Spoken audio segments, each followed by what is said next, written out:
Welcome back to Close Up. The first major candidate into the 2020 race had a pretty good head start. Congressman John Delaney made it official all the way back in July 2017. But now he's got company. Mr. Delaney, who just left office a few weeks ago, is our guest this morning. Thanks for joining us. Thanks for having me, Adam. Let's start with a news item that has official Washington, at least, a buzz from the end of the week on Friday.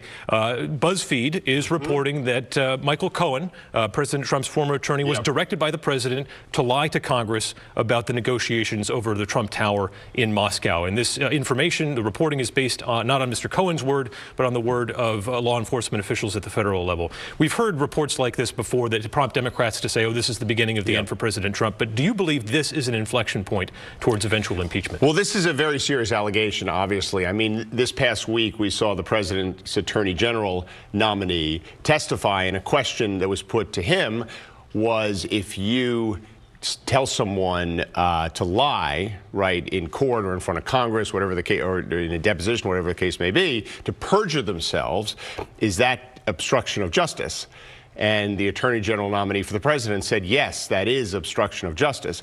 So if this report turns out to be true, and if it turns out to be valid, then the president has, in fact, obstructed justice. And obviously, that's a whole different ballgame in terms of what we've been talking about. Yeah, certainly a lot of wait and see on that. Let's shift back to the race here. But I think the special counsel really does need to respond to the American people about this. Because if he has information that confirms these reports, I think he has to get that information out, even before his report is done, so that the Congress can start acting on this. Wouldn't you want the full? I mean, a lot of I do want the full report, but if we actually have, if the special counsel actually has evidence, clear evidence, right, that the president told someone to perjure themselves and therefore obstructed justice, I do think we need to get that information, right away. Certainly for now, only Mr. Mueller and his team know. Yes, that's right. So you've had this field to yourself for a long time now. It's getting a little bit more crowded. You get to see some of your competitors jumping in there. Make the case that this long haul that you've had here is actually giving you an advantage. Well, it's allowed me to introduce myself to voters, and importantly, it's allowed me to listen to them. Because a big part of this job is actually listening, right? Listening to what's happening to people, have them tell their stories about what's happening in their lives. And that's part of this incredibly important process we have in the primaries. But it's most importantly giving me an opportunity to talk to people, to tell them what my vision for the country is, how the central issue facing this country is that we're too divided, and how I want to unify this country, start getting real things done that matter to the American people, and then I have a vision to build a better future for our country and restore a sense of kind of moral aspiration to who we are as a people and as a country. What did you learn from the people of New Hampshire? Well, I've learned from the people of New Hampshire that a lot of them are struggling, right? Despite the fact that we see kind of this good economic data on a kind of a high level, on a macro level, what's kind of down in people's families and in their homes is not the same story we see when we see the stock market going up and things like that. I hear a lot about the opioid crisis that's obviously hitting this state particularly hard. I hear a lot of anxiety from families worrying, will their kids have a job here in New Hampshire? Or are they going to have to commute to Boston? Or are they going to have to move out of this area?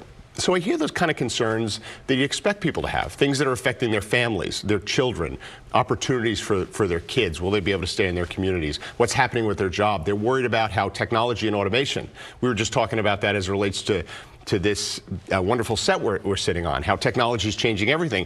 They're worried, will this be disrupting their jobs? So there's a lot of anxiety out there. And they're obviously very concerned with the president. You present yourself as a problem solver. How would you solve the problem of the government shutdown? Would you accept a compromise that would put some sort of barrier on the southern border? Well, I wouldn't have caused the shutdown. So one of the best ways to solve problems is not to create them. And so, the president is a problem maker. I do view myself as a problem solver.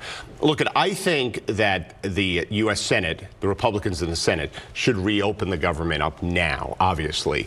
The Congress can open the government up, and if they have enough support, Democrats and Republicans, it doesn't matter what the president says, right, because they could override his veto. So that's what should happen right now. But I am in favor of a big immigration deal. Right? And if this government shutdown could lead us back to the place where we were in 2013, where we had a large, comprehensive immigration reform bill that passed the U.S. Senate on a bipartisan basis, if somehow this terrible, stupid, embarrassing shutdown could put us in a position where we could actually get that kind of comprehensive immigration reform done, which includes substantial border security money, by the way, I would be in favor of that, absolutely. You've referred to the American criminal justice system as immoral. Yes. What does this say about police? Well, I don't think it's as much as an issue with law enforcement as it is with some of the other kind of structural kind of unfairness that exists in our criminal justice system. One of the reasons I refer to our criminal justice system as immoral is if you look at the facts, 1 in 3 African American men in this country will be incarcerated at some point in their life. Right, which is much different than any other part of our country in terms of the rate of incarceration.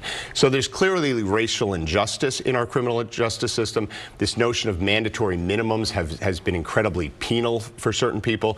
It's ruined their lives. They don't have the kind of representation in our system that other people who get caught up with a criminal justice issue. So I think there needs to be comprehensive reform. We took a good step in the Congress not long ago with this First Step Act. I think more has to be done, including thinking about what we're going to do for people whose lives were ruined by this system. Because it's one thing for us all to sit around here and say, we have a terrible criminal justice system, we have to fix it. And we should. And the day when we actually really truly fix it, we also then have to ask ourselves a question. Well, what about the people who fell victim to this system for the last several decades? What are we going to do to them? What measure of restitution do we as a society have for those people? So it's possible that President Trump won't be delivering a State of the Union address. Yes. You proposed an interesting idea. You want the president in the future to debate Congress on a quarterly basis. That's right. And I have nothing against State of the Union address, right? Unfortunately, it's become a bit of a political speech. I would much rather see the president, which is what I plan on doing, actually talking about what's happening in our country, a true State of the Union. But I think one of the problems we have as a nation right now is the American people are having a hard time finding the truth. Right? They're getting information from so many different sources, and it's becoming very difficult for them to sort out what's actually happening in the world versus what they're being kind of told and spun by ideologically driven kind of news sources. And I think what would be transformative is if the President of the United States every 3 months went to the floor of the House of Representatives and had a debate with the Congress on national television. I'm proposing a 3-hour debate. First of all, the President ought to be able to do it.